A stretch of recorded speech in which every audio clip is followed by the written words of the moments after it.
Hello everyone. आज के इस वीडियो लेक्चर के अंदर बायोलॉजी का वेरी इंपॉर्टेंट टॉपिक हम डिस्कस करने वाले हैं, ब्लड सर्कुलेटरी सिस्टम, रक्त परिसंचरण तंत्र। बहुत ही इंपॉर्टेंट वीडियो है। अक्सर एग्जाम के अंदर यहाँ से क्वेश्चन जो है वो देखने को मिलते हैं। बच्चों को बहुत सारा कन्फ्यूजन भी होता है इस टॉपिक के अंदर, बट मैं आपको जिस तरीके से पढ़ाने वाला हूँ ये टॉपिक 101% सारे कॉन्सेप्ट आपके क्लियर भी हो जाएंगे और एग्जाम में इस टॉपिक से क्वेश्चन आएगा 100% आप बिल्कुल सही आंसर टिक करके आओगे। तो सबसे पहले फ्रेंड्स इस लेक्चर की क्रोनोलॉजी समझ लेते हैं हम। देखिए फ्रेंड्स, सबसे पहले हम बात करेंगे सर्कुलेटरी सिस्टम जो होते हैं वो क्या होता है।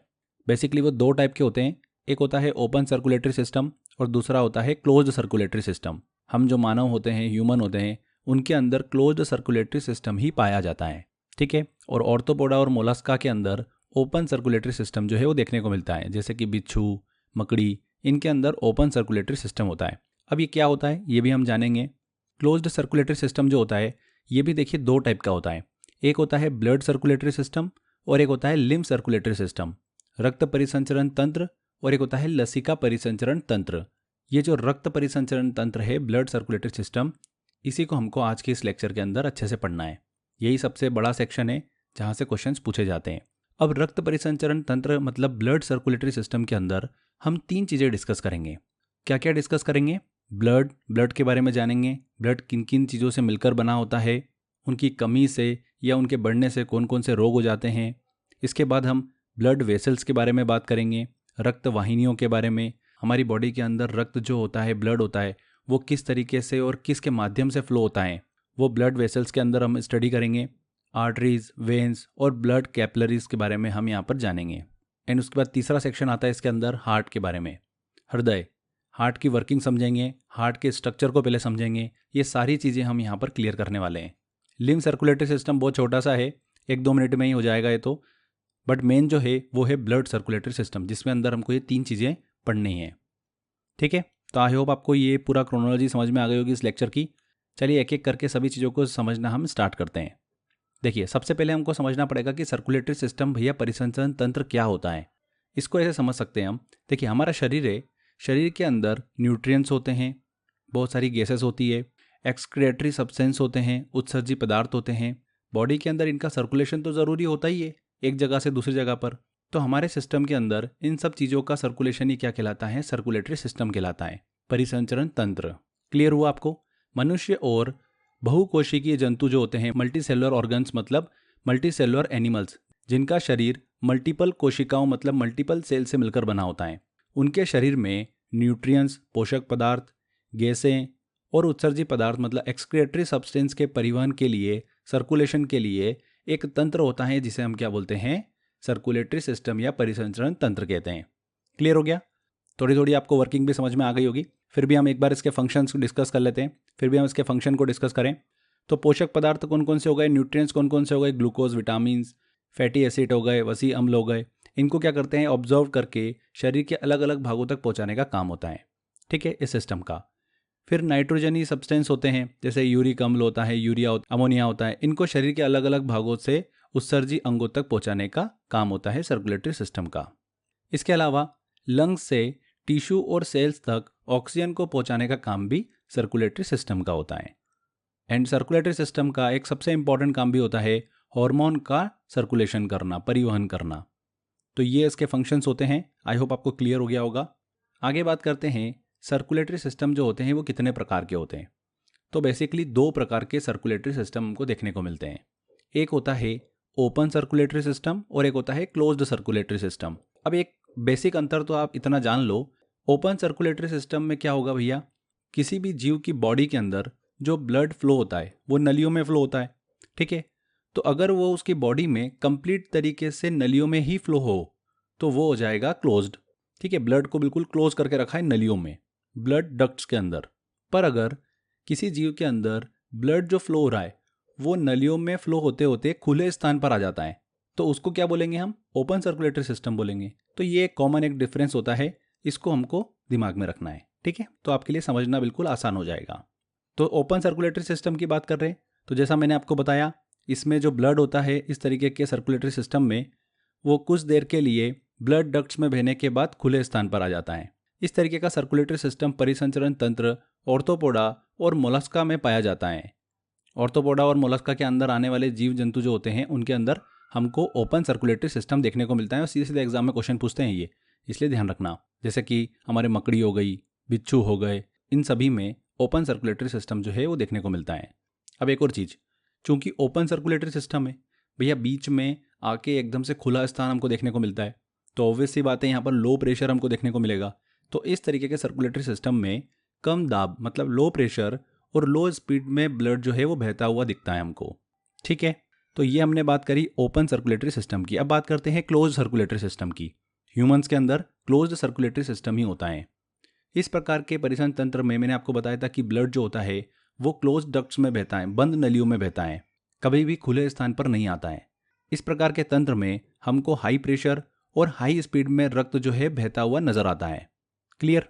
इस सिस्टम में हमको सब्सटेंस जो होते हैं, पदार्थ जो होते हैं, उनका आदान प्रदान ऊतक द्रव्य मतलब टिश्यू फ्लूइड के द्वारा देखने को मिलता है। और ये परिसंचरण तंत्र हमको वर्टिब्रेट्स के अंदर देखने को मिलता है, कशेरुकी जंतुओं के अंदर देखने को मिलता है। वर्टिब्रेट्स क्या होते हैं? बहुत आसान तरीके समझ सकते हैं, वे जंतु जिनके पास रीढ़ की हड्डी होती है, मेरुदंड होता है, उन्हीं एनिमल्स को क्या बोलते हैं? वर्टिब्रेट्स बोलते हैं, मतलब कशेरुकी जंतु बोलते हैं। ये चीज़ क्लियर हो गई हमको। तो क्लोज्ड सर्कुलेटरी सिस्टम और ओपन सर्कुलेटरी सिस्टम क्लियर हो गया होगा आपका। अब आगे बात करते हैं। जैसा मैंने आपको बताया कि क्लोज सर्कुलेटरी सिस्टम जो है ये हमको ह्यूमन के अंदर देखने को मिलता है, तो हमको ह्यूमन सर्कुलेटरी सिस्टम जो है वो पढ़ना है। ह्यूमन सर्कुलेटरी सिस्टम, मानव परिसंचरण तंत्र। ठीक है, तो मनुष्य के शरीर में फ्रेंड्स दो तरीके के परिसंचरण तंत्र जो है हमको देखने को मिलते हैं। एक होता है ब्लड सर्कुलेटरी सिस्टम, रक्त परिसंचरण तंत्र, और एक होता है लसिका परिसंचरण तंत्र जिसे बोलते हैं lymph circulatory system. Lymph circulatory system तो बहुत ही छोटा है, बहुत ही बेसिक है, 1-2 मिनट में आपको समझ में आ जाएगा। ब्लड सर्कुलेटरी सिस्टम को हमको अच्छे से पढ़ना है। ठीक है, तो सबसे पहले बात करते हैं कि भैया ब्लड सर्कुलेटरी सिस्टम की खोज किसने करी थी। तो विलियम हॉर्वे नामक एक वैज्ञानिक थे, 1928 में उन्होंने ब्लड सर्कुलेटरी सिस्टम की खोज करी थी। रक्त परिसंचरण तंत्र ब्लड सर्कुलेटरी सिस्टम को कार्डियोवास्कुलर सिस्टम भी कहते हैं। क्या कहते हैं? हृदय संवहनी तंत्र भी कहते हैं, क्योंकि पूरे शरीर में रक्त के संचरण में हृदय की सबसे ज़्यादा भूमिका जो है वो देखने को मिलती है, इसीलिए इसको कार्डियोवास्कुलर सिस्टम भी कहा जाता है। अब ब्लड सर्कुलेटरी सिस्टम जो हम पढ़ रहे हैं इसके मेन 3 भाग होते हैं, ब्लड, हार्ट और ब्लड वेसल्स। ठीक है, तीनों को हम एक एक करके डिस्कस करेंगे। क्वेश्चंस यहीं से पूछे जाते हैं और बहुत ज़्यादा एग्जाम के अंदर क्वेश्चंस देखने को मिलते हैं, तो ध्यान से समझना। टेस्ट वाले सेक्शन में मैंने 50 से 60 क्वेश्चंस दे रखे हैं इस टॉपिक से रिलेटेड। अगर आप टॉपिक को अच्छे से समझोगे तो सारे क्वेश्चन आपके चुटकियों में सॉल्व हो जाएंगे, पर अगर ध्यान से नहीं पढ़ोगे तो क्वेश्चंस में अटक जाओगे। इसलिए हर एक एक जो मैं आपको यहाँ पर इन्फॉर्मेशन दे रहा हूँ, सारी की सारी information exam point of view से बहुत इंपॉर्टेंट है और पूछी गई एग्जाम के अंदर। फालतू चीज़ें हम बिल्कुल भी डिस्कस नहीं कर रहे हैं। ठीक है, एक एक मिनट हमारे लिए बहुत ही इंपॉर्टेंट है। चलिए सबसे पहले हम बात करते हैं ब्लड के बारे में, रक्त के बारे में। तो ब्लड क्या होता है? देखिए, ब्लड जो होता है एक प्रकार का फ्लूइड कनेक्टिव टिश्यू होता है। मैंने आपको टिश्यू वाले लेक्चर में, ऊतक वाले लेक्चर में बताया था कि कनेक्टिव टिश्यू क्या होता है। कनेक्टिव टिश्यू का काम क्या होता है? हमारे शरीर के अलग अलग भागों को आपस में जोड़ने का काम होता है। ठीक है, हमने अच्छे से पढ़ा था और उसमें मैंने आपको बताया भी था कि ब्लड जो होता है हमारी बॉडी के अंदर एकमात्र फ्लूइड कनेक्टिव टिश्यू होता है। ठीक है, तो ये सीधे सीधे एग्जाम के अंदर पूछते हैं कि ब्लड क्या है, तो ब्लड एक फ्लूइड कनेक्टिव टिश्यू है। क्लियर हुआ आपको? अब देखिए, एक स्वस्थ मनुष्य जो होता है उसके शरीर के अंदर 5 से 6 लीटर रक्त जो है वो हमको देखने को मिलता है, जो कि उस व्यक्ति के बाहर का लगभग 7 से 8% होता है। ठीक है, रक्त का जो पीएच मान होता है, पीएच वैल्यू जो होती है वो 7.3 से 7.4 के बीच में होती है। ये चीज़ क्लियर हुई? एग्जाम के अंदर क्वेश्चन पूछते हैं, इसलिए ये ध्यान रखिएगा। अब देखिए, बात करते हैं कि ब्लड के अंदर हमको किस तरीके की चीज़ें देखने को मिलती हैं। ब्लड का संगठन, ब्लड का जो स्ट्रक्चर होता है वो क्या होता है, उसको हम समझते हैं। मनुष्यों का जो ब्लड होता है उसके अंदर 55%, 55% जो होता है वो प्लाज्मा पाया जाता है, और 45% जो होती है वो ब्लड सेल्स होती है। ये ब्लड के अंदर क्या होता है हम उसको लेकर डिस्कस कर रहे हैं। 55% क्या है? प्लाज्मा है। अब आपके दिमाग में बात आ रही होगी कि प्लाज्मा क्या है। प्लाज्मा कुछ भी नहीं है, एक प्रकार से इसको समझ लो कि पानी ही है। 90% पानी होता है इसमें, और 10% कुछ सब्सटेंस होते हैं, अन्य पदार्थ होते हैं। तो इस तरीके से हमारे ब्लड के अंदर सबसे ज़्यादा प्लाज्मा जो है वो पाया जाता है, 55%।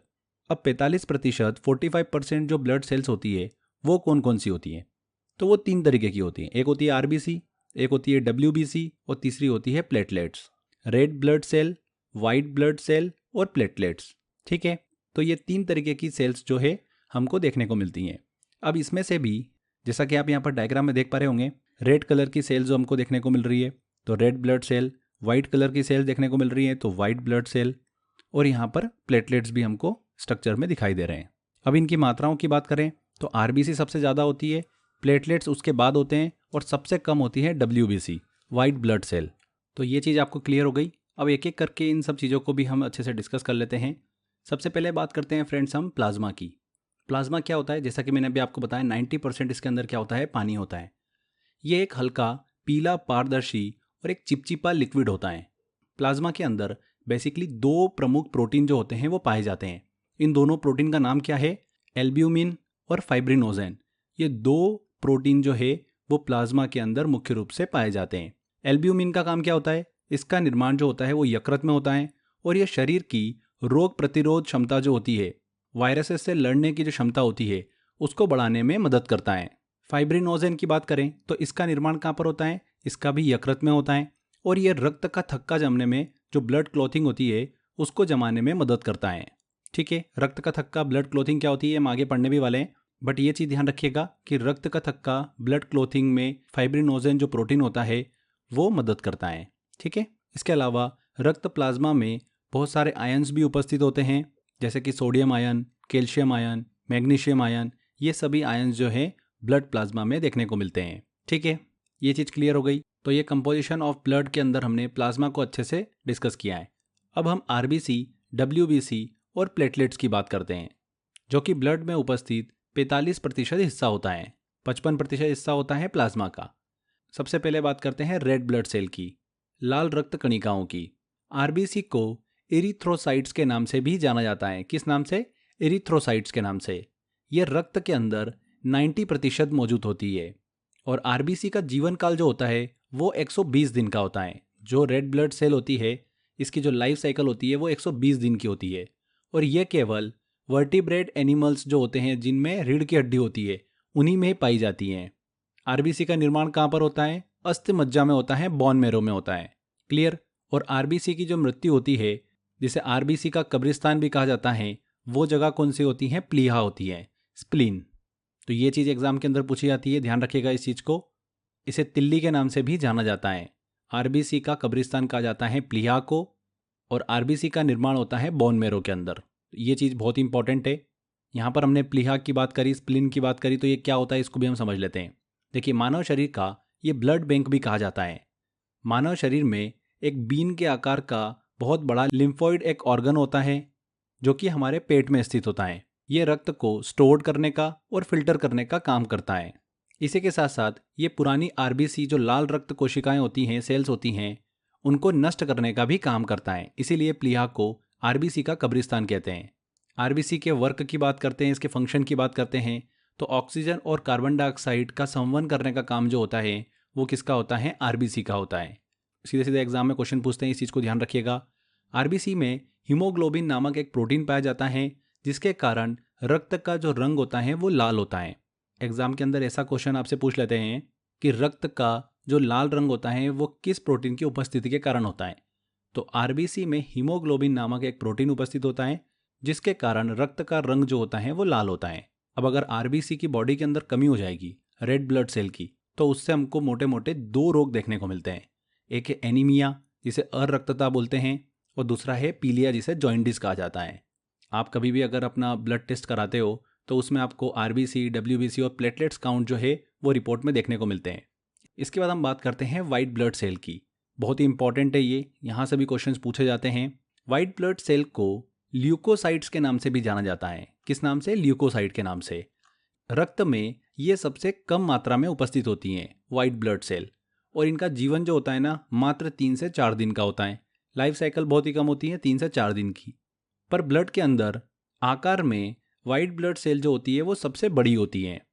इसका भी निर्माण जो है वो बोन मैरो में होता है।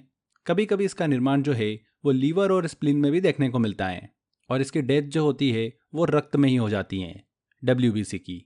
अब हम बात करें कि डब्ल्यूबीसी का फंक्शन क्या होता है, उसका काम क्या होता है ब्लड के अंदर, तो ये एंटीबॉडी का निर्माण करने का काम करती हैं, प्रतिरक्षा प्रोटीन बनाने का काम करती हैं, जो कि शरीर का इम्यून सिस्टम जो होता है प्रतिरोधक क्षमता जो होती है उसको बढ़ाती हैं, रोगाणुओं से रक्षा करने का काम करती हैं, साथ ही साथ घाव भरने में भी मदद करती हैं।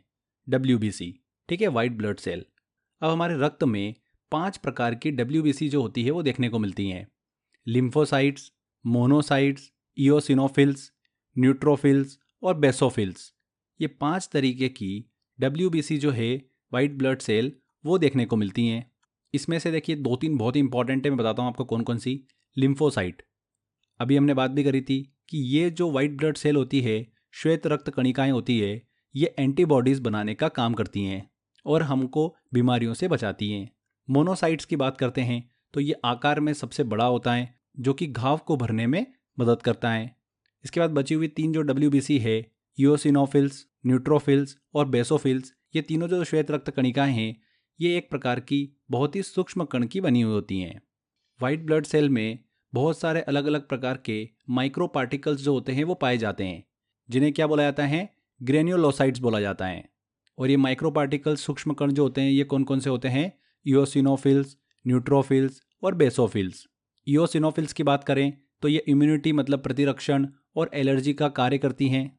न्यूट्रोफिल्स की बात करें तो ये बैक्टीरिया और अन्य पदार्थों को नष्ट कर देती हैं, इसी कारण से इसे माइक्रोफेज भी कहा जाता है।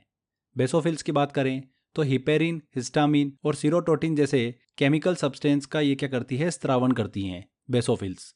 ये चीज़ आपको क्लियर हो गई। अब बात करते हैं कि WBC की अगर बॉडी के अंदर कमी हो जाए तो उससे कौन कौन से रोग हमको देखने को मिलते हैं। तो WBC की कमी से होने वाले रोग जो होते हैं वो होता है एड्स।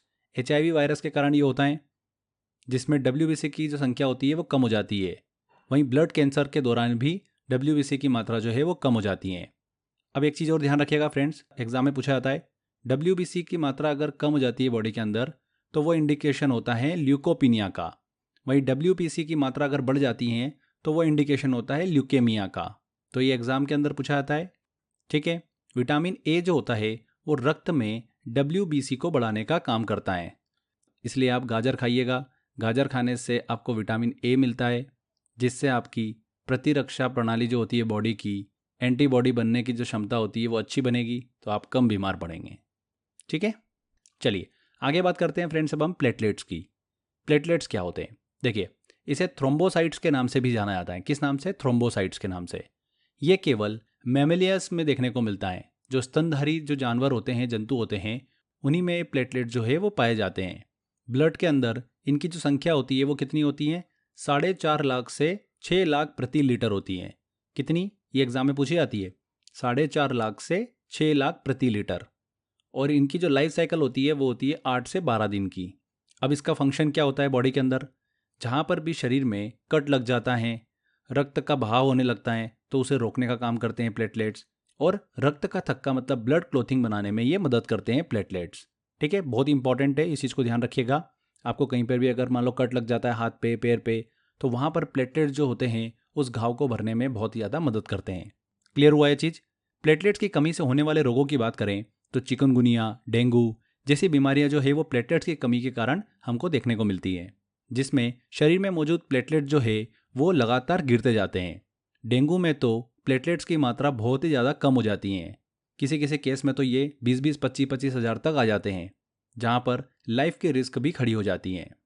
डेंगू जो बीमारी होती है वो एडिस एजिप्टी मच्छर के काटने से होती हैं। किससे होती हैं, एडिस एजिप्टी मच्छर के काटने से। ये चीज़ आप ध्यान रखिएगा। आगे बात करते हैं फ्रेंड्स, हम ब्लड क्लोथिंग की बात कर रहे हैं बार बार, रक्त का थक्का जमने की। तो ये क्या होता है इसको हम समझते हैं। देखिए, चोट लगने के कारण जब रक्त वाहिका जो होती है, ब्लड वेसल्स होती हैं, जहाँ पर ब्लड जो होता है वो घूमता रहता है। बॉडी के अंदर नलियाँ होती हैं जिसके अंदर जो ब्लड होता है वो क्या करता है, इधर से उधर ट्रेवल करता रहता है। अब अगर चोट लग जाती है तो ये ब्लड वेसल जो होती हैं वो क्या होती हैं, फट जाती हैं, जिसकी वजह से ब्लड जो है वो बहना स्टार्ट कर देता है।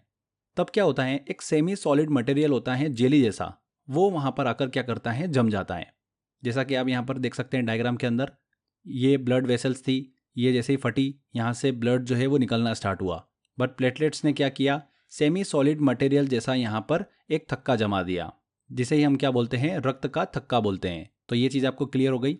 ब्लड क्लोथिंग क्या होती है, इसके अंदर प्लेटलेट जो होते हैं ये रक्त का थक्का जमने में मदद करते हैं। अब बॉडी के अंदर दोस्तों क्या होता है, ब्लड क्लोथिंग जब होती है उस दौरान हमको एक रिएक्शन देखने को मिलती है। वो क्या रिएक्शन होती है जिसकी वजह से ब्लड क्लोथिंग होती है, रक्त का थक्का जमता है, वो होती है फाइब्रिन नामक एक प्रोटीन होता है जो कि ब्लड सेल के साथ में मिलता है और क्या करता है, ब्लड क्लोथिंग कर देता है, मतलब रक्त का थक्का बना देता है। अब ये फाइब्रिन प्रोटीन जो होता है इसका निर्माण कैसे होता है बॉडी के अंदर, ये होता है थ्रोम्बिन प्लस फाइब्रोनोजेन के द्वारा। अब फाइब्रिन का निर्माण कैसे होता है, एक एंजाइम होता है थ्रोम्बिन करके, वो फाइब्रिनोजेन के साथ मिलता है और फाइब्रिन का निर्माण करता है। फाइब्रिनोजेन क्या है, ये एक ग्लाइकोप्रोटीन कॉम्प्लेक्स होता है जो कि लीवर के द्वारा उत्पन्न किया जाता है। थ्रोम्बिन उसके साथ मिलता है और फाइब्रिन का निर्माण करता है, और यही फाइब्रिन जो होता है वो ब्लड सेल के साथ में मिलकर ब्लड क्लोथिंग कर देता है। अब हमने यहाँ पर एक एंजाइम थ्रोम्बिन की बात करी, तो थ्रोम्बिन का निर्माण कैसे होता है, थ्रोम्बिन का निर्माण होता है हमारी बॉडी के अंदर थ्रोम्बोप्लास्टिन, प्रोथ्रोम्बिन और कैल्शियम मिलकर क्या बनाते हैं, थ्रोम्बिन बनाते हैं। थ्रोम्बोप्लास्टिन की बात करें तो ये एक सब्सटेंस होता है, पदार्थ होता है जो कि रक्त का थक्का बनाने में जो आवश्यक टिश्यूज होते हैं, प्लेटलेट्स होते हैं और ल्यूकोसाइट्स होते हैं, उनमें ये उपस्थित होता है थ्रोम्बोप्लास्टिन। ठीक है, प्रोथ्रोम्बिन क्या होता है, ये एक प्रकार का प्रोटीन होता है जो कि विटामिन के की उपस्थिति में यकृत द्वारा इसका निर्माण किया जाता है। ये दोनों कैल्शियम के साथ मिलते हैं और थ्रोम्बिन बनाते हैं। वही थ्रोम्बिन फाइब्रिनोजेन के साथ मिलकर फाइब्रिन बनाता है, और फाइब्रिन ब्लड सेल के साथ में मिलकर क्या बना लेता है, ब्लड क्लोथिंग कर देता है। इस तरीके से हमको रक्त का थक्का जो है वो देखने को मिलता है। जहाँ पर भी घाव होता है वहाँ पर रक्त का थक्का जो है वो जमता हुआ हमको दिखता है। तो वो इंटरनली प्रोसेस उसकी क्या होती है वो हमने डिस्कस करी। ठीक है, एग्जाम में क्वेश्चन पूछते हैं, इसीलिए हमने ये चीज़ें कवर करी है। आगे बात करते हैं फ्रेंड्स। अब हमने रक्त के संगठन को अच्छे से डिस्कस किया, रक्त के कंपोजिशन के बारे में हमने अच्छे से पढ़ लिया है। अब ब्लड का हमारी बॉडी के अंदर काम क्या होता है उसको भी हम अच्छे से डिस्कस करते हैं। देखिए, ब्लड का काम क्या होता है, हमारी बॉडी के अंदर ऑक्सीजन, कार्बन डाइऑक्साइड, हार्मोन और जो अपशिष्ट पदार्थ होते हैं, वेस्ट मटेरियल होते हैं, उनका परिवहन करना, उनको सर्कुलेट करना बॉडी के अंदर, यही काम होता है ब्लड का। इसी के साथ साथ ब्लड जो होता है हमारी बॉडी के टेम्परेचर को भी कंट्रोल करता है। ब्लड में उपस्थित WBC जो होती है वो शरीर को रोगों से बचाती हैं। वहीं प्लेटलेट जो होता है ये ब्लड क्लोथिंग मतलब रक्त का थक्का बनाने में मदद करता है। अब आगे देखिए दोस्तों, एक छोटा सा डाउट हमारे दिमाग में आता है, हमारे शरीर में खून जो होता है, ब्लड जो होता है वो लगातार मूवमेंट करता रहता है, तो क्या कोई स्टेज पे आकर ब्लड जो है वो जम सकता है क्या? नहीं, हमारे ब्लड में हेपरिन नामक एक प्रोटीन जो होता है वो पाया जाता है, जिसके कारण ब्लड जो है शरीर में नहीं जमता है। जब रक्त वाहिकाओं से जो ब्लड वेसल्स होती है उनमें से अगर रक्त को निकाला जाता है, तब उस रक्त को जमने से बचाने के लिए उसमें थोड़ा सा ऑक्जेलेट मिलाया जाता है, सोडियम या फिर पोटेशियम ऑक्जेलेट, जिसकी वजह से वो निकाला हुआ रक्त जो होता है वो नहीं जमता है। एक वयस्क व्यक्ति में हीमोग्लोबिन की मात्रा कितनी होती है? 14.5 ग्राम पर मिलीलीटर। जब आप बॉडी का चेकअप करवाते हो तब उसमें हीमोग्लोबिन की मात्रा जो है आपको देखने को मिलती है। तो एक वयस्क व्यक्ति में हीमोग्लोबिन की मात्रा कितनी होनी चाहिए? 14.5 ग्राम पर 100 मिलीलीटर। ठीक है, हीमोग्लोबिन में आयरन जो होता है वो मौजूद होता है। आयरन जो मेटल होती है, धातु होती है, वो मौजूद होती है। एग्जाम में ऐसा पूछ लेते हैं, हीमोग्लोबिन में कौन सा तत्व जो है वो उपस्थित होता है? तो आयरन। मानव शरीर में खून के शुद्धिकरण की प्रक्रिया जो होती है उसको क्या बोला जाता है? डायलिसिस कहा जाता है। ठीक है, और मानव रक्त में, ब्लड में कोलेस्ट्रॉल का सामान्य स्तर कितना होता है? 180 से 200 mg। ठीक है, तो ये चीज़ भी आपको दिमाग में रखना है। तो ये हमने कंपोजिशन ऑफ ब्लड को अच्छे से डिस्कस किया, रक्त किन किन चीज़ों से मिलकर बना होता है और उनका काम क्या क्या होता है। हमने प्लाज्मा की बात करी जो कि शरीर की रोग प्रतिरोध क्षमता को बढ़ाने का काम करता है, जो कि ब्लड के अंदर 55% होता है। फिर 45% इसके अंदर ब्लड सेल्स होती है। RBC की हमने बात करी जो कि ऑक्सीजन और कार्बन डाइऑक्साइड का यहाँ पर क्या करते हैं, बॉडी के अंदर परिवहन करते हैं, सर्कुलेशन करते हैं। WBC की बात करी तो इनका काम क्या होता है? एंटीबॉडी बनाने का काम होता है। प्लेटलेट्स की बात करी तो रक्त का थक्के बनाने में मदद करता है। अब आगे बात करते हैं ब्लड वेसल्स की, रक्त वाहिनियों की। हमारे बॉडी के अंदर रक्त जो है, ब्लड जो है वो एक जगह से दूसरी जगह पर जा रहा है, तो वो किसके जरिए जा रहा है? वो ब्लड वेसल्स के जरिए जा रहा है। तो ये भी अलग अलग टाइप की होती है, उनको भी हम डिस्कस करेंगे। मनुष्य के शरीर में जो ब्लड सर्कुलेशन होता है वो आर्टरीज मतलब धमनियों और वेन्स मतलब शिराओं के द्वारा होता है। ये चीज़ क्लियर हो गई। दो चीज़ें हैं, आर्टरीज और वेन्स, धमनियाँ और शिराएं। अब धमनी और शिरा जो होती है, आर्टरीज और वेन्स होती है, इन दोनों को कनेक्ट करने का भी कोई काम करता होगा, उनको बोला जाता है ब्लड कैपिलरीज। धमनियों और शिराओं को जोड़ने का काम करती हैं। ये चीज़ आपको क्लियर हो गई। तो बॉडी के अंदर रक्त वाहिनियाँ कितनी हैं? 3 हैं, आर्टरीज, वेन्स और ब्लड कैपिलरीज। ठीक है, अब एक एक करके हम सभी को डिस्कस करते हैं। सबसे पहले हम बात करते हैं आर्टरीज की, धमनियों की। धमनियाँ भैया क्या करती है तो सभी नली का ही है, पर कौन सी नली जो है वो शुद्ध ब्लड लेके घूम रही है, कौन सी अशुद्ध ब्लड लेके घूम रही है, यही हमको डिफरेंस जो है बस पढ़ना है। तो आर्टरीज जो धमनियाँ होती है हमारे हार्ट से ऑक्सीजन युक्त शुद्ध खून मतलब ऑक्सीजनेटेड ब्लड को शरीर के विभिन्न अंगों तक पहुंचाती हैं। देखिए अब एक छोटी सी चीज़ है, अगर ब्लड के अंदर ऑक्सीजन मिली हुई है तो वो हो गया शुद्ध खून, प्योर ब्लड हो गया। अगर ब्लड के अंदर ऑक्सीजन नहीं मिली हुई है, कार्बन डाइऑक्साइड मिली हुई है, तो वो हो गया अशुद्ध खून। ये चीज़ आपको क्लियर हो गई। तो आर्टरीज जो होती है, धमनियाँ जो होती है, वो ऑक्सीजन युक्त शुद्ध खून को शरीर के विभिन्न अंगों तक ले जाने का काम करती हैं। आर्टरीज मतलब शुद्ध खून ले जा रही होगी, ठीक है। अब इसमें एक अपवाद हमको देखने को मिलता है, पल्मोनरी आर्टरी, पल्मोनरी धमनी। ये एकमात्र ऐसी धमनी है, एकमात्र ऐसी आर्टरी है जो कि अशुद्ध रक्त को ले जाती हैं। कहाँ से ले जाती हैं? हमारे हार्ट से लंग्स तक ले जाती हैं। ये हमारी बॉडी में कहाँ पर स्थित होती है, ये हम आगे मैप में अच्छे से डिस्कस भी करेंगे। जब मैं आपको डायग्रामेटिकली थोड़ी चीज़ें अच्छे से डिस्कस करूंगा उसमें मैं आपको बताऊंगा भी सही कि पल्मोनरी आर्टरी जो होती है ये अशुद्ध रक्त को ले जाने का काम करती हैं, हृदय से लंग्स की तरफ। जो हमारा हार्ट होता है वहाँ से फेफड़ों की तरफ में लेके जाती है अशुद्ध रक्त को पल्मोनरी धमनी, ठीक है। इसके बाद एक और हमको धमनी देखने को मिलती है जिसे कहा जाता है महाधमनी। इसको इंग्लिश में बोला जाता है अओर्टा। ये हमारे शरीर की सबसे बड़ी आर्टरी होती है, धमनी होती है, जो कि लेफ्ट वेंट्रिकल्स, अभी आगे हम पढ़ेंगे, हमारे हार्ट जो होता है उसमें 4 चैम्बर देखने को मिलते हैं, उन्हीं चैम्बर में से एक है लेफ्ट वेंट्रिकल। वही लेफ्ट वेंट्रिकल से ये शुद्ध रक्त को शरीर के अलग अलग भागों में पहुंचाने का काम करती है महाधमनी, ठीक है। ये चीज़ आपको क्लियर हो गई। इसके बाद हम बात करते हैं वेन्स की, शिराओं की। तो शिराएं जो होती है, वेन जो होती हैं, ये हमारी बॉडी में अशुद्ध खून मतलब ऐसा ब्लड जिसमें कार्बन डाइऑक्साइड मिली हो उसको ले जाने का काम करती हैं, और शरीर के विभिन्न अंगों से हार्ट में ये अशुद्ध रक्त को ले जाने का काम करती हैं शिराएं, ठीक है। शरीर के अलग अलग अंगों से जो अशुद्ध रक्त हमारे हार्ट की तरफ आता है उसको लाने का काम कौन करती है? वेन्स करती हैं, शिराएं करती हैं। अब इसमें भी हमको एक अपवाद देखने को मिलता है, पल्मोनरी वेन्स, पल्मोनरी शिराएं। ये शुद्ध रक्त जो है वो ले जाने का काम करती हैं।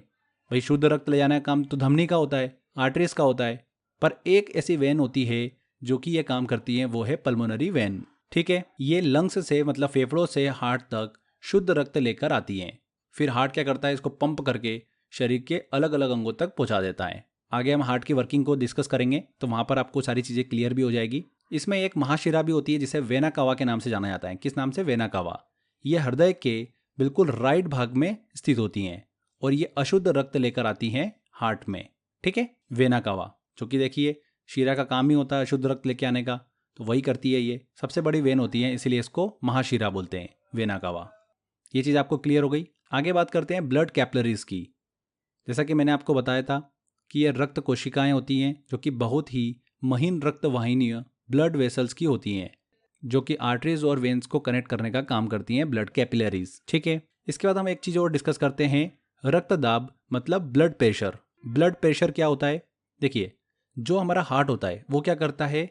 श्रिंक होता है फिर फैलता है, श्रिंक होता है फैलता है, मतलब संकुचित होता है और फिर ये खुलता है। तो इस तरीके से हमारा हार्ट वर्क करता है और इसी तरीके से हमारी हार्ट बीट बनती है, धक धक धक धक हम सुनते हैं उसको। तो जब हमारा हृदय जो होता है, हार्ट होता है, वो श्रिंक होता है, तब ये क्या करता है? आर्टरीज की दीवारों पर एक क्या करता है? प्रेशर डालता है। क्योंकि जब ये श्रिंक होता है ना हमारा हार्ट, तब ये क्या करता है? ब्लड को धमनियों में क्या करता है? पंप करता है, ऊपर की ओर फेंकता है ये। तो जब ऊपर की ओर फेंकता है तो धमनियों की दीवार पर, आर्टरीज की वॉल्स पर एक प्रेशर लगता है, उसी को हम क्या बोलते हैं? ब्लड प्रेशर बोलते हैं। समझ में आया आपको? एक वयस्क व्यक्ति होता है, उसका ब्लड प्रेशर जो होता है, रक्तचाप जो होता है, वो लगभग 120/80 mmHg होता है। इसको पढ़ा जाता है 120 सिस्टोलिक एंड 80 डायस्टोलिक, ठीक है। तो ये चीज़ ध्यान रखिएगा, 120/80 mmHg ये एक वयस्क व्यक्ति का ब्लड प्रेशर होता है। वृद्धावस्था में सामान्यतः ब्लड प्रेशर जो होता है वो कम हो जाता है, और ब्लड प्रेशर को जिस यंत्र से नापा जाता है उसे क्या कहा जाता है? स्फिग्नोमेनोमीटर कहा जाता है। इस यंत्र में पारा जो होता है वो भरा हुआ होता है, जहाँ पर जिससे हमको रीडिंग देखने को मिलती है। तो ये समझ में आया आपको? ये हमने फ्रेंड्स पढ़ा ब्लड वेसल्स को, जिसमें हमने धमनी मतलब आर्टरीज की बात करी, वेन्स की बात करी, शिराओं की बात करी, ब्लड कैपिलरीज की बात करी, जो कि दोनों को कनेक्ट करने का काम करती हैं, और ब्लड प्रेशर के बारे में हमने जाना। चलिए आगे बढ़ते हैं। अब बात करते हैं हम हार्ट के बारे में, हृदय के बारे में। बहुत ही इंटरेस्टिंग सेक्शन है ये, ध्यान से देखिएगा।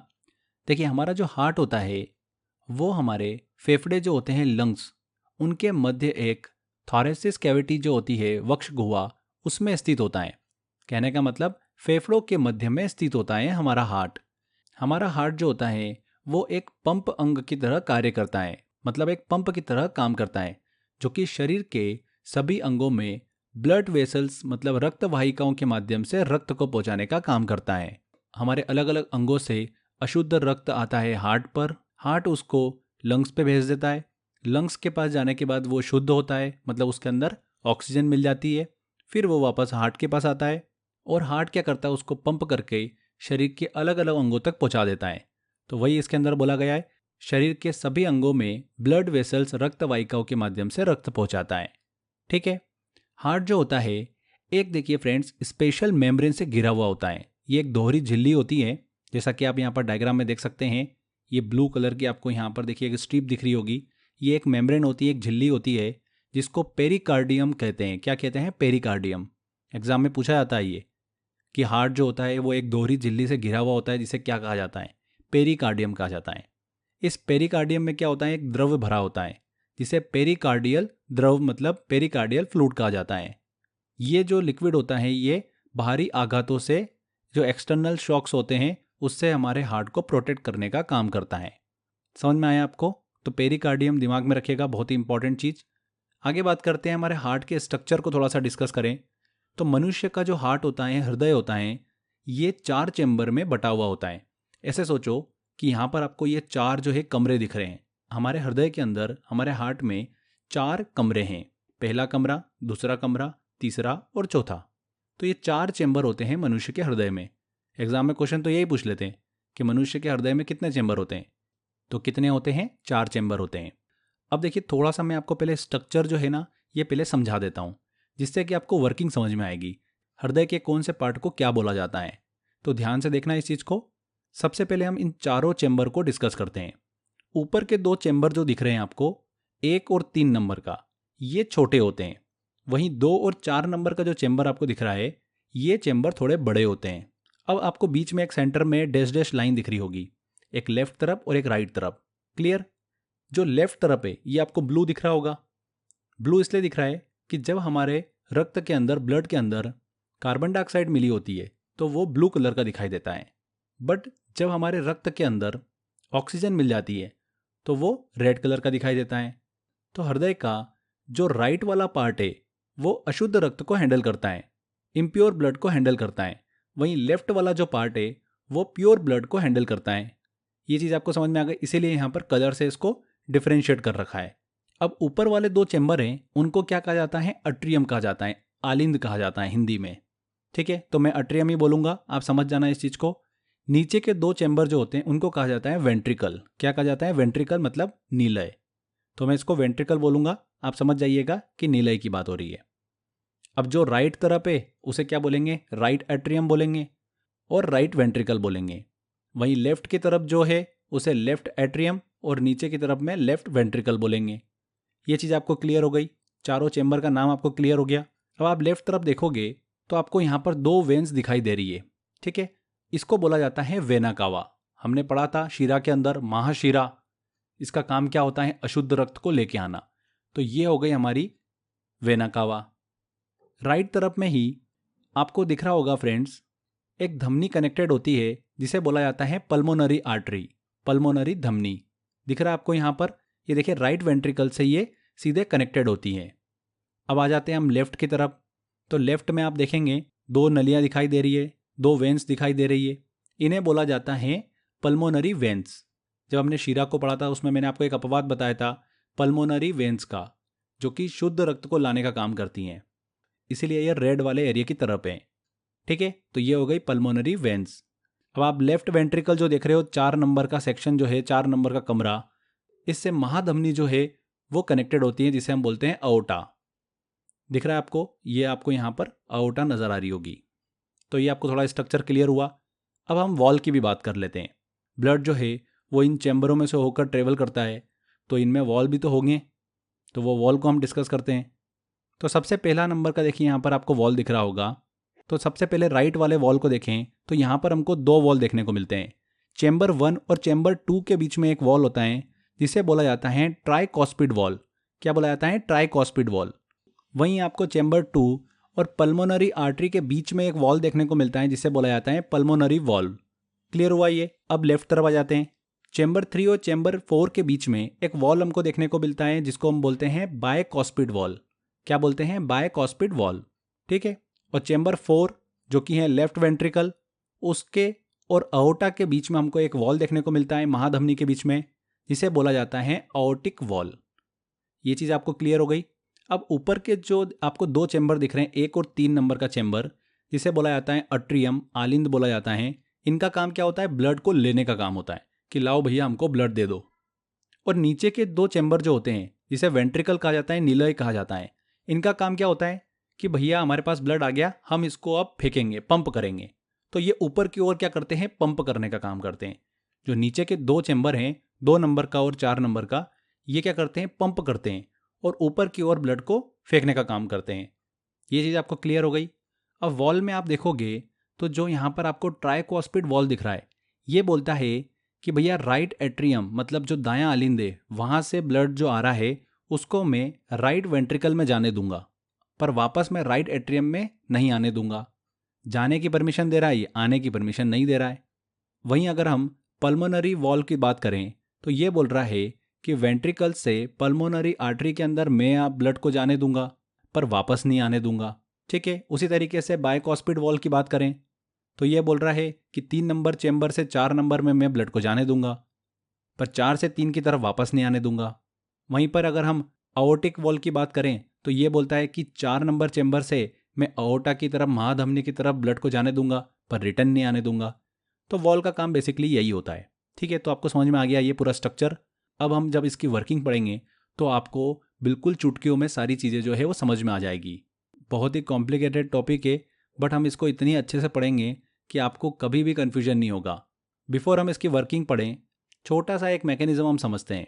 देखिए, मनुष्य के संपूर्ण शरीर में ब्लड सर्कुलेशन जो होता है, रक्त का परिसंचरण, वो हार्ट की पंप क्रिया के द्वारा ही संपन्न होता है। जब हमारा हार्ट पंप करता है तभी ब्लड का सर्कुलेशन होता है।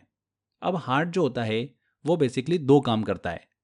पहला संकुचित होगा, मतलब छोटा होगा फिर फैलेगा। छोटा होके फैल रहा है ना, तो यही हमारा क्या होता है? एक धड़कन बन जाता है। अब इसके टेक्निकल नाम भी हम पढ़ लेते हैं। जब संकुचन हो रहा है तो उसको हम क्या बोल रहे हैं? सिस्टोल बोल रहे हैं।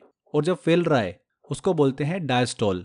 जैसे कि आप अगर कोई स्पंज लोगे, उसको दबाओगे, तो जब उसको दबाओगे तब अंदर मान लो उसके अंदर कुछ पानी भरा हुआ है स्पंज में, तो जैसे दबाओगे तो पानी निकल जाएगा। वैसे ही छोड़ोगे अगर, तो वो क्या करेगा? वापस सक करने की कोशिश करेगा, है ना? उसी तरीके से हमारा हार्ट होता है। जैसे ही हार्ट छोटा होता है, मतलब संकुचित होता है, तो उसके अंदर जो ब्लड है उसको वो बाहर की तरफ फेंकता है।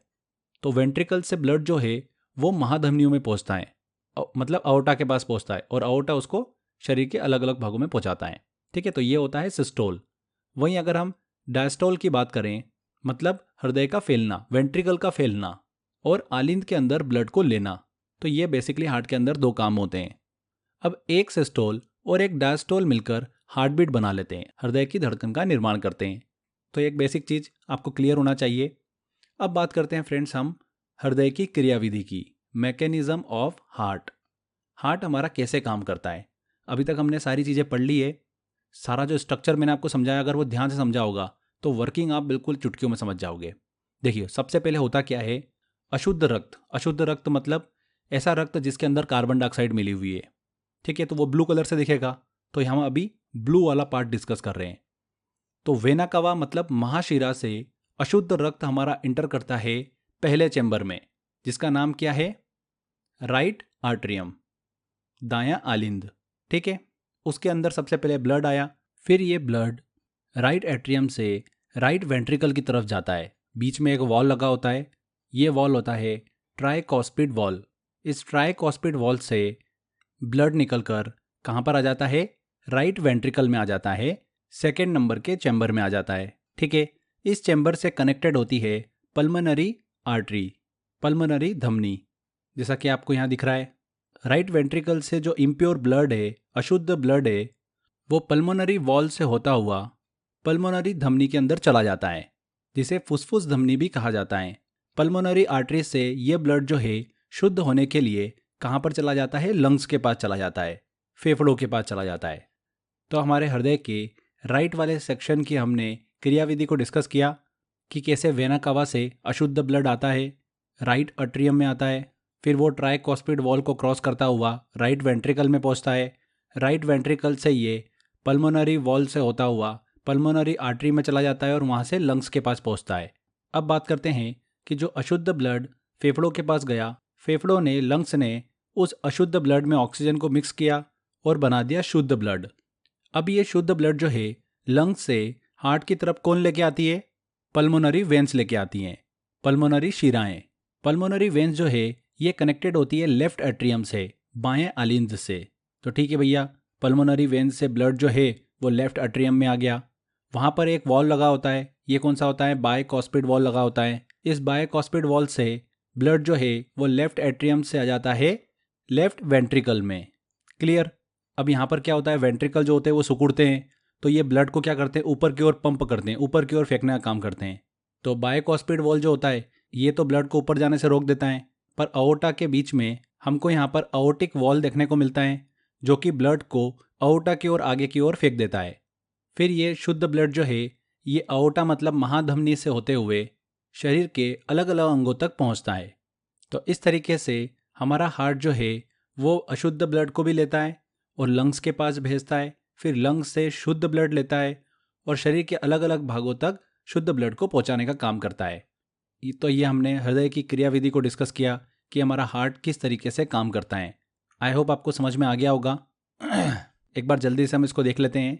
वेना कावा से अशुद्ध ब्लड राइट अट्रियम में आता है, वहाँ से ये अशुद्ध ब्लड राइट वेंट्रिकल में जाता है, राइट वेंट्रिकल से अशुद्ध ब्लड जो है पल्मोनरी वॉल से होता हुआ पल्मोनरी धमनी में मतलब पल्मोनरी आर्टरीज में चला जाता है, वहाँ से लंग्स के पास पहुँचता है। वहाँ पर ब्लड शुद्ध होता है, शुद्ध होने के बाद में मतलब ब्लड के अंदर ऑक्सीजन मिक्स हो जाती है, फिर वहाँ से लंग्स से हार्ट की तरफ में पल्मोनरी वेन्स जो होती है, पल्मोनरी शिराएं होती है, वो लेफ्ट एट्रियम तक लेकर आती है। लेफ्ट एट्रियम से लेफ्ट वेंट्रिकल में ब्लड जाता है, वहाँ से पंप होने के बाद में लेफ्ट वेंट्रिकल से अओर्टा की ओर, महाधमनी की ओर ब्लड चला जाता है और अओर्टा से बॉडी के अलग अलग पार्ट तक ये शुद्ध रक्त जो है वो पहुँचता है। तो ये हमने हार्ट की क्रियाविधि को अच्छे से कंप्लीट किया है। आई होप आपको समझ में आ गया होगा।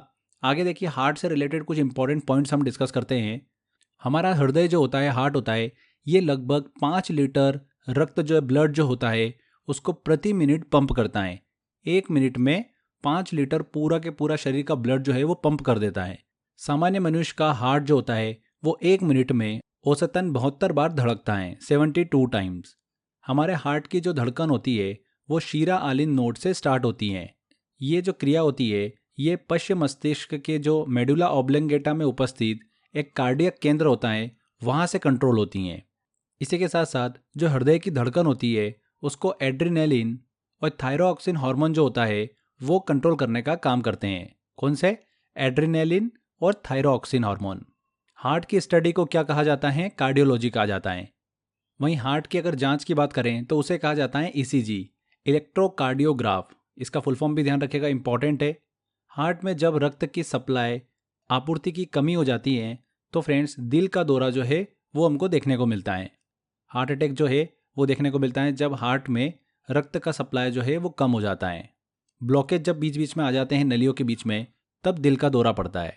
ठीक है, तो ये कुछ इंपॉर्टेंट पॉइंट्स थे।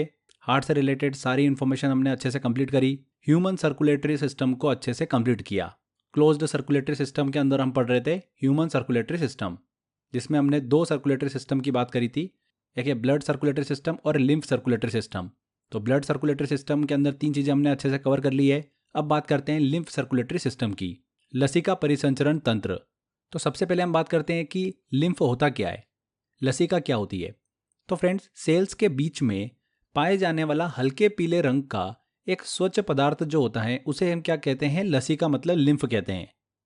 और इन लसिका लिम्फ में आरबीसी जो होता है, रेड ब्लड सेल, वो नहीं पाया जाता है, लेकिन इसके अंदर डब्ल्यूबीसी जो होता है वो अधिक मात्रा में पाया जाता है, श्वेत रक्त कणिकाएं। लसिका जो होती है, लिम्फ जो होता है, ये WBC के साथ मिलकर लिम्फोसाइट्स बनाते हैं और शरीर के रोगों से लड़ने के लिए इम्यूनिटी जो है वो प्रदान करते हैं।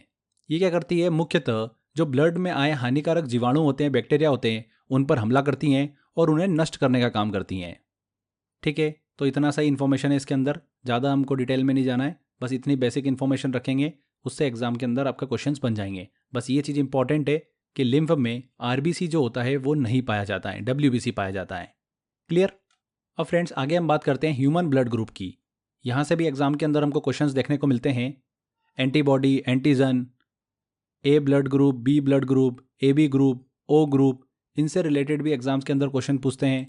इसके अलावा माता पिता के ब्लड ग्रुप के आधार पर भी बच्चों के ब्लड ग्रुप से रिलेटेड क्वेश्चंस एग्जाम में बनते हैं। तो ये सभी सेक्शन को हम जल्दी से कवर कर लेते हैं। तो सबसे पहले हम बात करते हैं मनुष्य के रक्त वर्ग की, ह्यूमन ब्लड ग्रुप की। ह्यूमन ब्लड ग्रुप की बात करें तो इसकी खोज किसने करी है? कार्ल लैंडस्टीनर ने सन 1900 में इसकी खोज करी इन्होंने। सभी मनुष्यों का ब्लड जो होता है वो एक जैसा न होकर अलग अलग प्रकार का होता है, ये इन्होंने बताया था। मतलब किसी का ब्लड ग्रुप A पॉजिटिव हो सकता है, किसी का B पॉजिटिव हो सकता है, किसी का A नेगेटिव हो सकता है, AB नेगेटिव हो सकता है, O हो सकता है, O पॉजिटिव हो सकता है, O नेगेटिव हो सकता है। तो अलग अलग टाइप के ब्लड जो है वो हमको देखने को मिलता है अलग अलग मनुष्यों में। इन्होंने बताया कि ब्लड ग्रुप अलग अलग होने के कारण क्या थे। हमारे RBC जो होती है, लाल रक्त कणिकाएं जो होती है, उनमें एक विशेष प्रकार का प्रोटीन जो है, ग्लाइकोप्रोटीन, वो पाया जाता है, जिसे क्या कहा जाता है? एंटीजन कहते हैं, जो कि ब्लड ग्रुप को अलग करने के लिए जिम्मेदार होता है। कौन सा प्रोटीन? ग्लाइकोप्रोटीन। ये इंपॉर्टेंट है, ध्यान रखना। एंटीजन जो होते हैं ये दो प्रकार के होते हैं, एक A एंटीजन और एक B एंटीजन। वहीं एंटीबॉडी की बात करें तो हमारे शरीर में सुरक्षा प्रदान करने का काम होता है एंटीबॉडी का। ये हमेशा एंटीजन के विपरीत पाई जाती हैं और हमारी बॉडी के अंदर दो टाइप की एंटीबॉडी देखने को मिलती हैं, एंटीबॉडी A और एंटीबॉडी B। RBC के अंदर पाए जाने वाले ग्लाइकोप्रोटीन के आधार पर मनुष्यों में 4 प्रकार के हमको ब्लड ग्रुप देखने को मिलते हैं। Blood group A, blood group B, AB और O। अब इन ब्लड ग्रुप के अंदर एंटीजन और एंटीबॉडी की बात करें तो A ब्लड ग्रुप जिसका होता है उसके पास केवल A टाइप के एंटीजन होते हैं और केवल B टाइप की एंटीबॉडी होती हैं। ठीक है। वहीं वो व्यक्ति जिसका ब्लड ग्रुप B होता है उसके पास केवल B टाइप के एंटीजन होते हैं और केवल A टाइप की एंटीबॉडी होती हैं। जिस व्यक्ति का ब्लड ग्रुप AB होता है उसके पास A और B दोनों टाइप के एंटीजन होते हैं, पर एंटीबॉडी जो होती है वो अनुपस्थित होती है। वहीं अगर हम O ब्लड ग्रुप वाले व्यक्ति की बात करें तो उसके पास एंटीजन जो होते हैं वो अनुपस्थित होते हैं और एंटीबॉडी जो होती है वो A और B दोनों टाइप की होती हैं। ये चीज़ आपको क्लियर हो गई। अब यहाँ पर ध्यान रखिएगा फ्रेंड्स कि जिस व्यक्ति का ब्लड ग्रुप O होता है वो व्यक्ति सभी ब्लड ग्रुप वाले व्यक्तियों को ब्लड दे सकता है, इसीलिए O ग्रुप वाले को यूनिवर्सल डोनर कहते हैं। ये चीज़ ध्यान रखिएगा, O मतलब यूनिवर्सल डोनर। जबकि AB ब्लड ग्रुप वाला व्यक्ति जो होता है वो किसी भी ब्लड ग्रुप वाले व्यक्ति से ब्लड जो है वो ले सकता है, इसीलिए AB ग्रुप वाले को यूनिवर्सल रिसीवर कहते हैं। एग्जाम के अंदर क्वेश्चन पूछते हैं सीधे, यूनिवर्सल डोनर जो है किस ब्लड ग्रुप के व्यक्ति को कहा जाता है? तो O ब्लड ग्रुप वाले व्यक्ति को यूनिवर्सल डोनर कहा जाता है। AB ब्लड ग्रुप वाले व्यक्ति को यूनिवर्सल रिसीवर कहा जाता है। AB मतलब सब कुछ रिसीव कर लेगा, O मतलब सबको दे सकता है। ठीक है। अब ब्लड ग्रुप के आदान प्रदान को भी हम डिस्कस कर लेते हैं। A ब्लड ग्रुप वाला व्यक्ति जो है किसको ब्लड दे सकता है और किससे ब्लड ले सकता है? तो A ब्लड ग्रुप वाला किसको ब्लड देगा? भैया A जिसका होगा उसको तो देगा ही देगा, और AB क्या बोलता है? मैं तो सबसे ले लूंगा, तो AB भी यहाँ पर आ जाएगा। A ब्लड ग्रुप का ब्लड जो है वो ले सकता है। ये क्लियर हो गया। किससे ले सकता है A ब्लड ग्रुप वाला व्यक्ति? तो A से तो ले ही सकता है, और O बोलता है कि मैं सबको दे सकता हूँ, तो O से तो लेगा ही लेगा। तो यहाँ पर A ब्लड ग्रुप वाला व्यक्ति A से ले सकता है, A को दे सकता है, AB को दे सकता है, A से ले सकता है और O से ले सकता है। ठीक है। उसी तरीके से B ब्लड ग्रुप वाला व्यक्ति भी सेम ही करेगा, B को देगा, AB को भी देगा, B से लेगा और O से लेगा। AB ब्लड ग्रुप वाले व्यक्ति की बात करते हैं तो AB वाला किसको ब्लड देगा? केवल और केवल AB ब्लड ग्रुप जिसका है उसी को दे सकता है, पर ले तो सबसे सकता है ये। तो किस किस से ले सकता है? A से ले सकता है, B से ले सकता है, O से ले सकता है और AB से ले सकता है। सभी से ब्लड जो है वो ले सकता है AB। यूनिवर्सल रिसीवर बोलते हैं इसलिए इसको। O की बात करें, O ब्लड ग्रुप वाला व्यक्ति जो है किसको ब्लड देगा, ये बोलता है मैं सबको दे सकता हूँ। तो ए को भी देगा, बी को भी देगा, ओ को भी देगा और ए बी को भी देगा, पर केवल और केवल ओ से ही ब्लड ले सकता है। तो केवल ओ। ये समझ में आ गया आपको? बहुत ही इंपॉर्टेंट है, यहाँ से बहुत क्वेश्चन एग्जाम में पूछते हैं। अब आगे देखिए फ्रेंड्स, माता पिता के ब्लड ग्रुप के आधार पर बच्चों में ब्लड ग्रुप जो है वो किस तरीके का देखने को मिलता है, यहाँ से भी एग्जाम के अंदर क्वेश्चंस बनते हैं। तो इसमें कुछ कुछ इंपॉर्टेंट है, उन सब चीज़ों को आपको दिमाग में रखना है। देखिए, जैसे अगर माता पिता का ब्लड ग्रुप ओ है, दोनों का ओ है, तो बच्चों का ब्लड ग्रुप जो है वो हो सकता है सिर्फ और सिर्फ ओ। तो जितने भी यूनिक केस है उनसे एग्जाम के अंदर क्वेश्चन पूछते हैं। बच्चों का ब्लड ग्रुप कौन सा नहीं हो सकता अगर माता पिता का ब्लड ग्रुप ओ है तो अभी हमने देखा कि सिर्फ और सिर्फ ओ हो सकता है, तो ए नहीं होगा, बी नहीं हो सकता और ए बी नहीं हो सकता। अब अगर माता पिता का ब्लड ग्रुप ऐसा है कि किसी एक का ओ है और दूसरे का ए है, तो उसमें बच्चे का ब्लड ग्रुप जो हो सकता है वो ओ तो हो सकता है, साथ ही साथ ए भी हो सकता है। और क्या नहीं हो सकता है वो आप खुद ही निकाल सकते हो। माता पिता का ब्लड ग्रुप अगर उसी तरीके से एक का ओ है और एक का बी है, तो क्या हो सकता है, ओ हो सकता है और बी हो सकता है। अगर माता पिता का ब्लड ग्रुप ओ है एक का और एक का ए बी है, तब यहाँ पर एक यूनिक केस देखने को मिलता है कि बच्चे का ब्लड ग्रुप जो होगा वो या तो ए हो सकता है या फिर बी हो सकता है, ओ नहीं होगा और ए बी भी नहीं होगा।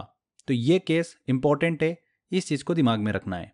वहीं माता और पिता दोनों का ब्लड ग्रुप अगर ए है, तो बच्चों का ब्लड ग्रुप जो होगा वो ए हो सकता है या फिर ओ हो सकता है। ये भी एक यूनिक केस, इसको भी इंपॉर्टेंट नोट में डालिएगा, वेरी वेरी इंपॉर्टेंट है।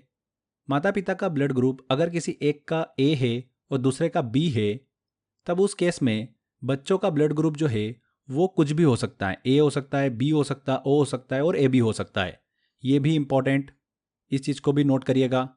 इसके बाद हम बात करें, माता पिता में से किसी एक का ब्लड ग्रुप ए है और दूसरे का ए बी है, तब ओ को छोड़कर सभी ब्लड ग्रुप पॉसिबल है। ए हो सकता है, बी हो सकता है और ए बी हो सकता है। अगर पेरेंट्स के ब्लड ग्रुप बी बी है दोनों का, तब पॉसिबल केस क्या बनेगा, या तो बी हो सकता है या फिर ओ हो सकता है। ये भी इंपॉर्टेंट है। इसके बाद अगर पेरेंट्स में किसी एक का ब्लड ग्रुप बी है और एक का ए बी है, तब ओ को छोड़कर कुछ भी हो सकता है। और दोनों पेरेंट्स के ब्लड ग्रुप अगर ए बी हैं, तब भी ओ को छोड़कर बच्चे का ब्लड ग्रुप कुछ भी हो सकता है, ए हो सकता है, बी हो सकता है और ए बी हो सकता है। तो ये टेबल बहुत ही इंपॉर्टेंट है। जो भी मैंने आपको इंपॉर्टेंट बताए हैं उनसे तो क्वेश्चंस पूछे ही जाते हैं, इसलिए ये चीज़ ध्यान रखिएगा। सबसे इंपॉर्टेंट ए और बी वाला, जिसमें बच्चों का ब्लड ग्रुप जो है वो कुछ भी हो सकता है, ए बी ओ और ए बी। क्लियर? आगे बात करते हैं फ्रेंड्स अब हम RH फैक्टर की। छोटी सी इन्फॉर्मेशन है बट एग्जाम में पूछी जाती है। कार्ल लैंडस्टीनर और वीनर ने वर्ष 1940 में रीसस नामक बंदर में एक विशेष प्रकार की प्रोटीन की खोज की थी। उसी को उन्होंने क्या दिया, RH फैक्टर का नाम दिया। ये प्रोटीन जो है एक एंटीजन से संबंधित होता है। जिन व्यक्ति के शरीर में यह प्रोटीन नहीं पाया जाता है उन्हें बोलते हैं RH-। जिन व्यक्ति के रक्त में यह प्रोटीन पाया जाता है उन्हें क्या बोला जाता है, RH+ कहा जाता है। तो बस यही है RH फैक्टर। इससे रिलेटेड भी एग्जाम में क्वेश्चन पूछ लेते हैं। किससे संबंधित होता है ये, एंटीजन से संबंधित है। आगे देखिए, लास्ट में एक छोटी सी इन्फॉर्मेशन कवर करते हैं। हार्ट चैम्बर से रिलेटेड एग्जाम के अंदर क्वेश्चन पूछे हृदय कक्ष से रिलेटेड, तो उसमें ध्यान रखना है कि एक कक्षीय हृदय जो है वो किनका होता है, सेफ्लोकार्डेट्स का होता है और हर्टमेनिया का होता है। दो कक्षीय हृदय जो होता है वो किनका होता है, मछलियों में देखने को मिलता है। तीन कक्षीय हृदय जो होता है वो किनका होता है, एम्फीबियंस में होता है, उभयचर में होता है। वहीं सरीसृप में भी हमको तीन कक्षीय हृदय जो है वो देखने को मिलता है। चार कक्षीय हृदय जो है वो मगरमच्छ, पक्षियों में और मैमिलिया मतलब स्तनधारी जीवों में देखने को मिलता है। मनुष्य के शरीर में भी जो हृदय होता है वो चार कक्षीय हृदय होता है। तो ये चीज़ क्लियर हुई आपको? तो फ्रेंड्स, यहाँ पर हमारा ये ब्लड वाला टॉपिक अच्छे से कंप्लीट होता है, जिसमें हमने सर्कुलेटरी सिस्टम को अच्छे से डीप में स्टडी किया। मैंने आपको उतना ही बताया जितना एग्जाम के अंदर पूछा जाता है। जितनी भी इन्फॉर्मेशन दी है सफिशिएंट इन्फॉर्मेशन है, क्वेश्चन आपका इसी में से बनेगा। बस आपको इसकी अच्छे से प्रैक्टिस करना है। और जो मैंने इसका मॉक टेस्ट दे रखा है आपको, उसकी बार बार आपको अच्छे से प्रैक्टिस करना है। लगभग 50 से 60 क्वेश्चंस मैंने इंपॉर्टेंट निकाले हैं जो एग्जाम में अक्सर पूछे जाते हैं। बार बार वही क्वेश्चन रिपीट होते हैं। बस अगर आप उनकी अच्छे से प्रैक्टिस कर लोगे तो सीधे सीधे वही क्वेश्चंस आपको एग्जाम में देखने को मिल जाएंगे। मॉक टेस्ट को लगाओ, बार बार लगाते रहो। हर टॉपिक का मॉक टेस्ट लगाते रहो टाइम टू टाइम। जितनी बार आप मॉक टेस्ट लगाते रहोगे, जितनी ज़्यादा टाइम आप मॉक टेस्ट लगाओगे, उतनी ज़्यादा आपका वो टॉपिक जो है वो अच्छा होता जाएगा। बार बार रिवीजन करने की ज़रूरत नहीं है, बस आप मॉक टेस्ट लगाते चलो। ठीक है, तो ये टॉपिक हमारा कंप्लीट होता है। चलिए अब कुछ क्वेश्चंस लगाते हैं, आपको भी आइडिया लगेगा किस तरीके के क्वेश्चन जो है एग्जाम में पूछे जाते हैं। देखिए पहला क्वेश्चन है, प्लाज्मा में जल का प्रतिशत होता है। प्लाज्मा जो होता है ये खुद ही ब्लड के अंदर 55% होता है और इसमें 90% वाटर होता है, तो डी आंसर। रक्त होता है, ब्लड क्या होता है, एक प्रकार का संयोजी ऊतक है, कनेक्टिव टिश्यू है। आरबीसी का निर्माण हमारे शरीर में किस भाग में होता है, तो आरबीसी का निर्माण कहाँ पर होता है, अस्थि मज्जा में होता है, बोन मैरो में होता है। हीमोग्लोबिन का क्या तात्पर्य है, हीमोग्लोबिन जो होता है ये ऑक्सीजन को इधर उधर पहुंचाने का काम करता है। मानव वयस्क में कुल कितना रक्त होता है, कितना होता है, 5 से 6 लीटर होता है। रक्त का पीएच होता है कितना, 7.3 से 7.4 के बीच में होता है, तो 7.4 सी आंसर। आरबीसी का कब्रिस्तान किसे कहते हैं, तो स्प्लीन प्लीहा को आरबीसी का कब्रिस्तान कहते हैं। रक्त का लाल रंग किसके कारण होता है, किसके कारण होता है, हीमोग्लोबिन के कारण रक्त का लाल रंग होता है, बी आंसर। डब्ल्यूबीसी का मुख्य कार्य क्या होता है, प्रतिरोध क्षमता को बढ़ाना। डब्ल्यूबीसी की मात्रा सामान्य से अधिक हो जाना क्या कहलाता है, उसे क्या बोला जाता है, ल्यूकेनिया, बी आंसर यहाँ पर सही होगा। रक्त का शुद्धिकरण कहाँ पर होता है, रक्त का शुद्धिकरण होता है फेफड़ों में। अशुद्ध ब्लड आता है वहाँ पर उसमें ऑक्सीजन मिक्स की जाती है और वापस हृदय की तरफ भेज दिया जाता है, तो फेफड़ों में होता है। मानव शरीर में खून किसकी उपस्थिति के कारण नहीं जमता है, तो हेपेरियन प्रोटीन जो होता है उसके कारण मानव शरीर में खून जो है वो नहीं जमता है। लाल रक्त कणिकाओं का जीवन काल होता है कितना होता है, 120 दिन का होता है, लगभग 120 दिन, ए आंसर। तो फ्रेंड्स इस तरीके से क्वेश्चंस एग्जाम में पूछे जाते हैं। और भी क्वेश्चंस हैं, धीरे धीरे लेवल बढ़ता जा रहा है एग्जाम के अंदर क्वेश्चंस का, तो मैंने उसी तरीके से लगभग 55 से 60 क्वेश्चंस निकाले हैं जो एग्जाम में पूछे जा रहे हैं। मॉक टेस्ट में दे रखे हैं, बार बार अच्छे से प्रैक्टिस करो, ये टॉपिक आपका 100% कंप्लीट हो जाएगा। तो आज के बस इस वीडियो में इतना ही था, मिलते हैं नेक्स्ट वीडियो में। Till then bye bye.